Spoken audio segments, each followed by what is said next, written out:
Hello दोस्तों, study with Durgesh channel पर आप सभी का स्वागत है। दोस्तों, आधुनिक भारत इतिहास हम पढ़ रहे हैं जीएस में। तो जीएस में हम आज आधुनिक भारत में के इतिहास में जो है रॉलेट एक्ट पढ़ेंगे। तो चलिए शुरू करते हैं। रॉलेट एक्ट मार्च 1919 में रॉलेट एक्ट पारित हुआ। रॉलेट एक्ट को काला कानून भी कहते हैं।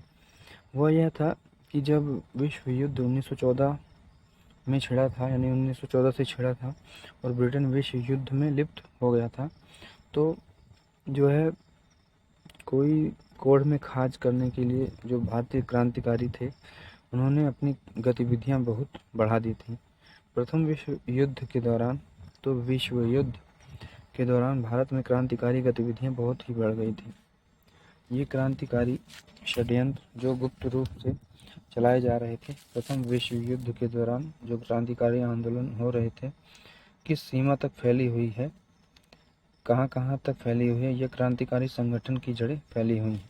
और इन क्रांतिकारी षड्यंत्रों से निपटने के लिए सरकार किस तरह के कानून की जरूरत पड़ेगी सरकार को, इसी बात का पता लगाने के लिए सरकार ने एक कमेटी की नियुक्ति की और इस कमेटी का नाम था सर सिडनी रॉलेट एक्ट, यानी रॉलेट नियुक्ति की, यानी कि सरकार ने एक कमेटी की नियुक्ति की और उस कमेटी का नाम था सर सिडनी रॉलेट कमेटी 1917 में।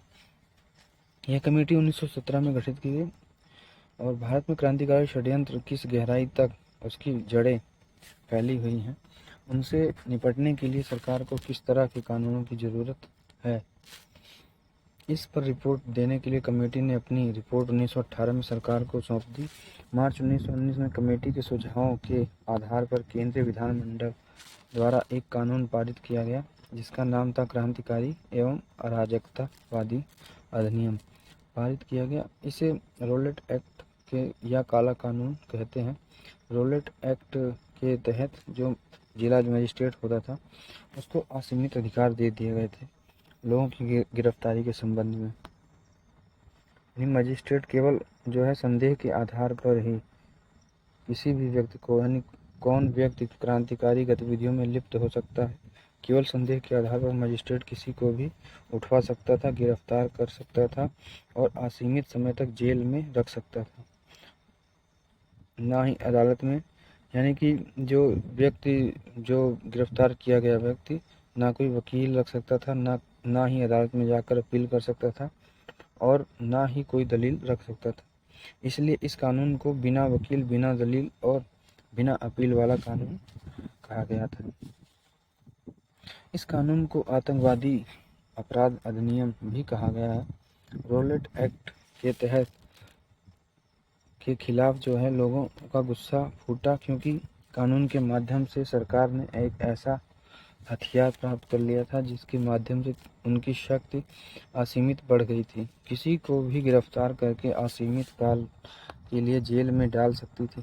ऐसा कानून भारत में स्वीकार हो सकता था। परिणाम स्वरूप लोगों का गुस्सा भड़क उठा, लोगों के अंदर असंतोष बढ़ने लगा कि जो है अब सरकार जो है अपने मनमाने पर उतर आई, यानी मनमानेपन पर उतर आई है।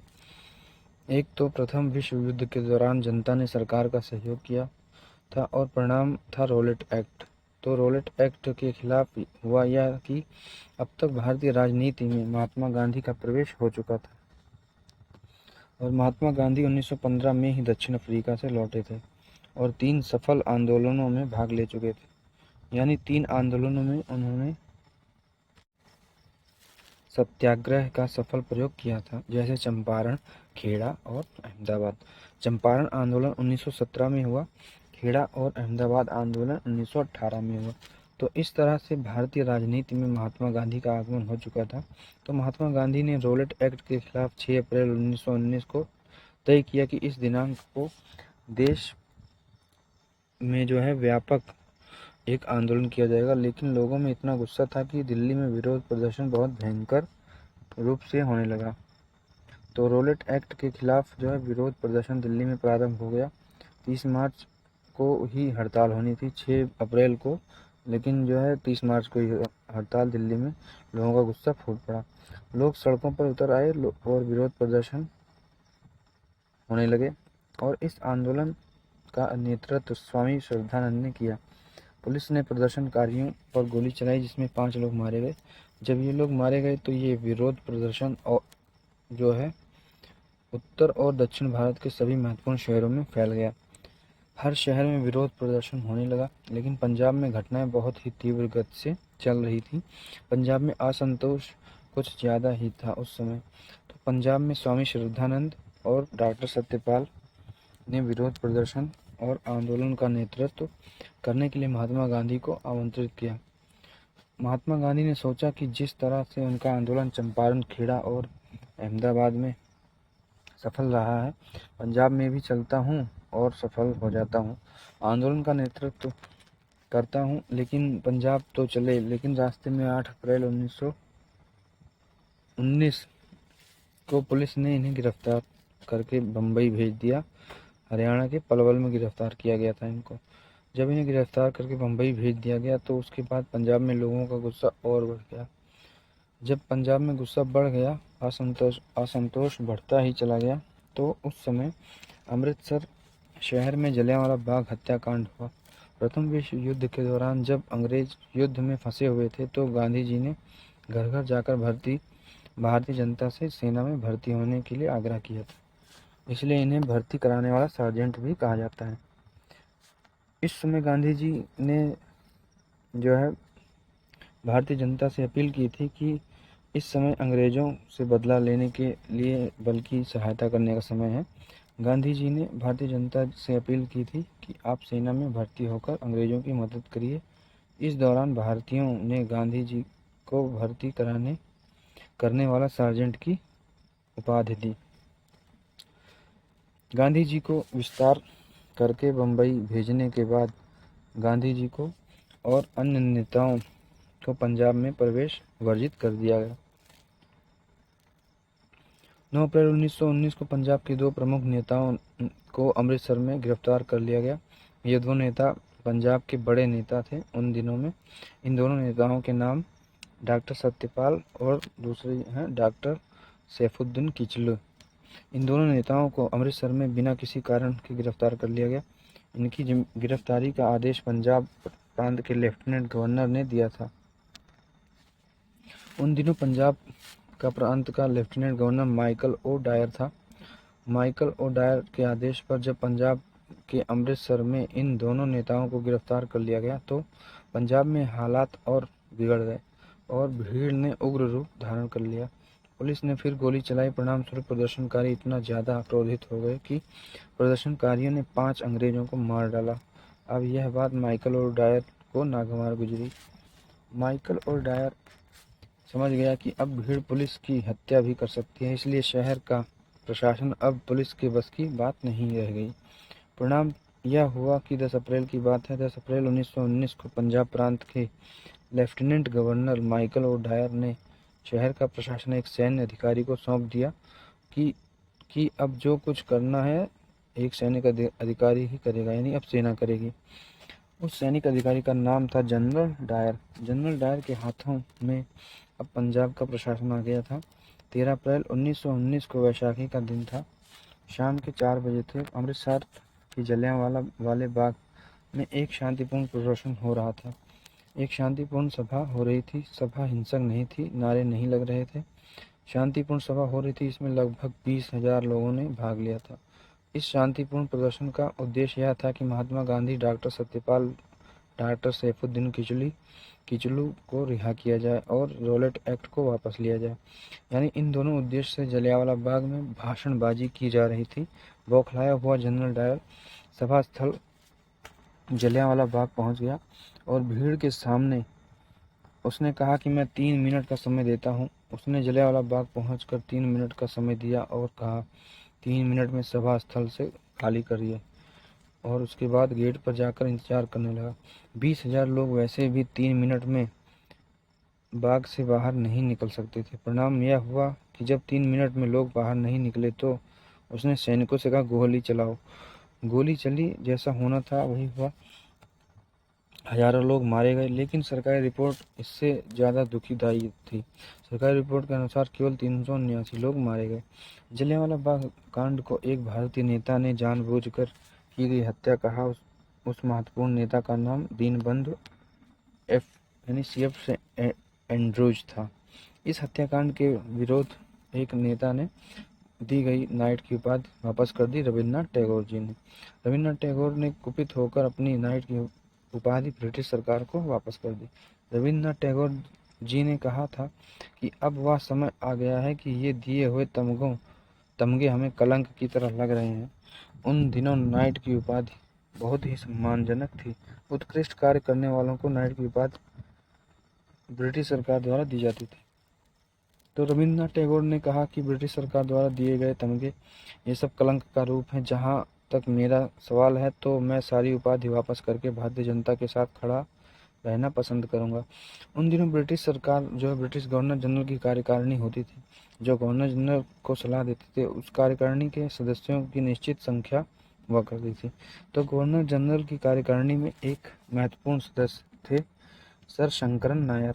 सर शंकरन नायर इससे पूर्व भारतीय राष्ट्रीय कांग्रेस के अध्यक्ष भी रह चुके थे, लेकिन हत्याकांड के विरोध में गवर्नर जनरल के कार्यकारिणी के भारतीय सदस्य सर शंकरन नायर ने अपने पद से इस्तीफा दे दिया।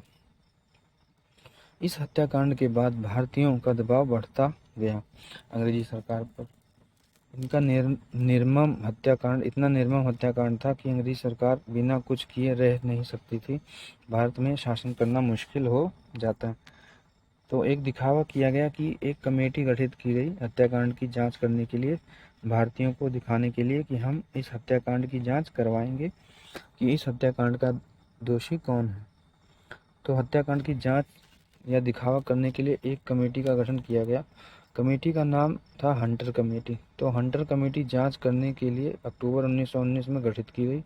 इस कमेटी के अध्यक्ष लॉर्ड हंटर नामक व्यक्ति था। इस कमेटी में कुल 8 सदस्य थे। इन 8 सदस्यों में 5 अंग्रेज व 3 सदस्य भारतीय थे। ये तीनों भारतीयों के नाम चिमनलाल, शीतलवाड़, साहबजादा सुल्तान अहमद और जगत नारायण। साहबजादा सुल्तान अहमद और तीसरे हैं जगत नारायण। यानी जिस कमेटी को इस निर्मम हत्याकांड की जांच की जिम्मेदारी दी, उनमें अधिकतर सदस्य 5 अंग्रेज और 3 भारतीय थे। और ये जो भारतीय सदस्य थे ये भी भारतीय जनता के लोकप्रिय नेता नहीं थे, बल्कि अंग्रेजों के ही पसंद के नेता थे। ये तीनों भारतीय सदस्य अंग्रेजों से पूरी तरह से मिले हुए थे, क्योंकि ब्रिटिश सरकार का निष्पक्ष जांच कराने का उद्देश्य तो था नहीं, बल्कि इस सरकार का उद्देश्य था कि एक ऐसी रिपोर्ट दो जांच के बाद कि भारतीयों को लगे कि अंग्रेज निर्दोष हैं और इस हत्याकांड के लिए भारतीय ही जिम्मेदार हैं। इसलिए ऐसा दिखाया जा सके कि भारतीय ही अंग्रेजों को गोली चलानी पड़ी, यानी उकसाया उन्होंने भारतीयों ने। कुछ इस तरह से साबित करने का उद्देश्य था। हंटर कमेटी की रिपोर्ट मार्च 1920 में आई। इस रिपोर्ट में माइकल और डायर को पूरी तरह से निर्दोष साबित किया गया। हालांकि थोड़ा दोष जनरल डायर पर लगाया गया। जनरल आर डायर को कहा गया कि उसने अपना जो दायित्व था उसका गलत प्रयोग किया। दायित्वों को, अपने कर्तव्यों को गलत समझते हुए जनरल से ज़्यादा बल प्रयोग किया गया, ज़रूरत से ज़्यादा, सॉरी। हालांकि जो भी उसने किया अपने देश के लिए पूरी निष्ठा से किया। हंटर कमेटी की रिपोर्ट को एक प्रमुख नेता ने पन्ने दर पन्ने निर्लज्जता की पोथी की संज्ञा दी है। जनरल आर डायर को जरूरत से ज़्यादा बल प्रयोग करने के लिए सजा के रूप में नौकरी से निकाल दिया गया। जब इसे सेना के पद से हटाया गया तब इनके लिए ब्रिटेन में हमदर्दी की बाढ़ आ गई। ब्रिटिश अखबारों में इनके पक्ष पर बहुत खूब बातें लिखी गई। ब्रिटिश अखबारों ने इन्हें ब्रिटिश साम्राज्य का रक्षक कहा गया। ब्रिटिश संसद ने भी इन्हें सम्मानित किया। ब्रिटिश संसद ने इन्हें ब्रिटिश साम्राज्य का शेर कहा। मतलब नौकरी से तो निकाला, लेकिन खूब वाहवाही की ब्रिटिश जनता ने इनकी। ब्रिटेन का एक महत्वपूर्ण अखबार था मॉर्निंग पोस्ट। इसने जो है इनके खिलाफ इतनी हमदर्दी जताई कि इनके समर्थन में इनके लिए रुपए पैसे का इंतजाम करने के लिए 30,000 पाउंड इकट्ठा किया और उन्हें सौंप दिया। इसके बाद चूंकि रिपोर्ट में पूरी लीपापोती की गई थी, अंग्रेजों को पूरी तरह से निर्दोष करार दिया गया था, कुछ खास कार्रवाई किसी भी अधिकारी पर नहीं की गई।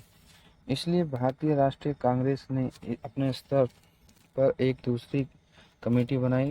भारतीय राष्ट्रीय कांग्रेस ने जलियांवाला बाग हत्याकांड की जांच के लिए एक महत्वपूर्ण कमेटी की नियुक्त की। उस कमेटी का नाम तहकीकात कमेटी था। तहकीकात कमेटी के अध्यक्ष मदन मोहन मालवीय थे तथा इसके सदस्य महात्मा गांधी, मोतीलाल नेहरू, सी.आर. दास, अब्बास तैयब जी ये महत्वपूर्ण सदस्य थे तहकीकात कमेटी के। तहकीकात कमेटी की रिपोर्ट में अंग्रेजों को इस हत्या के लिए दोषी ठहराया गया। क्योंकि यह रिपोर्ट भारतीयों ने दी थी, इसलिए सरकार के लिए इसका कोई महत्व नहीं था। तहकीकात कमेटी का गठन अक्टूबर 1919 में किया गया था। इस कमेटी में